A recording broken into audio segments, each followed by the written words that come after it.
આદમી પાર્ટીના સમર્થકોને પીએસઆઈ વિરુદ્ધ અભદ્ર ટિપ્પણી કરવી, કોમેન્ટો કરી અને સોશિયલ મીડિયામાં જાણે રાજ ચલાવવું મોંઘું પડ્યું છે।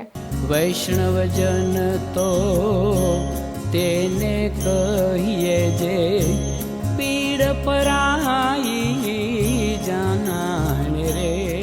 નમસ્કાર, નવજીવન ન્યૂઝ સાથે હું છું અમીષા।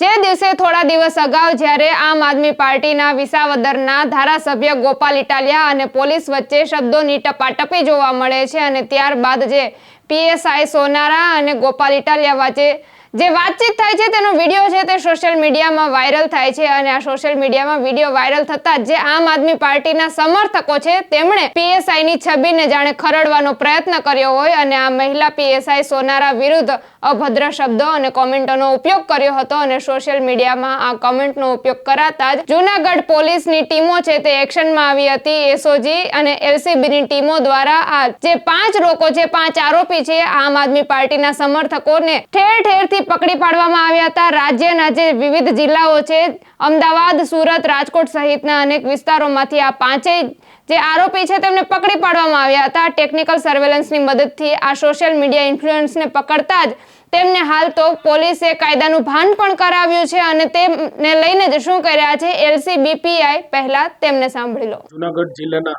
માનનીય આઈજીપી સાહેબ દ્વારા તેમજ જૂનાગઢ ડિસ્ટ્રિક્ટના માનનીય એસપી સાહેબનાઓ દ્વારા અવારનવાર સૂચનાઓ આપવામાં આવતી હોય છે કે સોશિયલ મીડિયામાં કેટલાક કિસ્સાઓ દ્વારા કેટલાક પ્રતિષ્ઠિત વ્યક્તિઓ તેમજ અધિકારીઓના વિરુદ્ધમાં અભદ્ર તેમજ અશોભનીય કોમેન્ટો કરતા હોય છે, તો તેના વિરુદ્ધમાં કડક કાર્યવાહી થાય।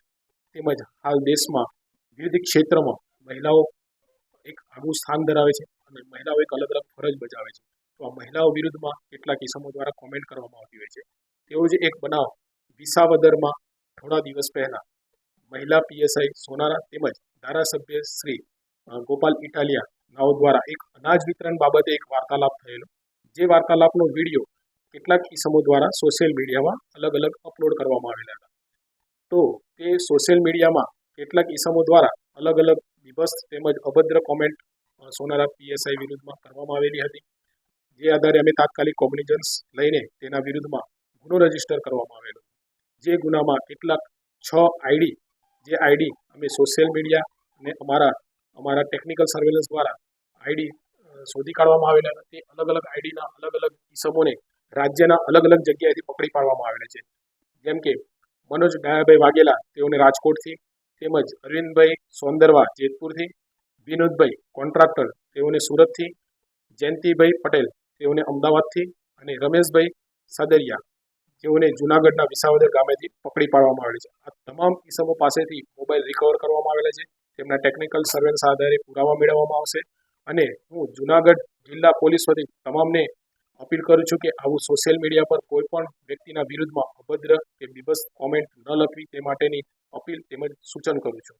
આ ગુનાના કામે હજુ એક આરોપી પકડવાનો બાકી છે, જેનું આઈડી હતું નીરજ ટીમાનિયા, જે અમે ટેકનિકલ સર્વેલન્સ આધારે તપાસ કરતા તે નીરજ નામના વ્યક્તિનું છે અને તે પોતે ભાવનગરમાં વકીલ તરીકે કામ કરે છે, જેને વિરુદ્ધમાં પણ કડક કાર્યવાહી કરવામાં આવશે અને તેને પકડવા માટેના ચક્રો ગતિમાન કરેલા છે। આ તમામ ઇસમો એક આપ પાર્ટીને સમર્થન કરે છે અને આપના જે પણ વિડીયો હોય તો તેમાં બીભત્સ કોમેન્ટ કરવાની તેમની એક નિમ્ન કક્ષાની માનસિકતા છે, જે તમામ આગળના તપાસના કામે અમે પુરાવા તરીકે મેળવી લઈશું।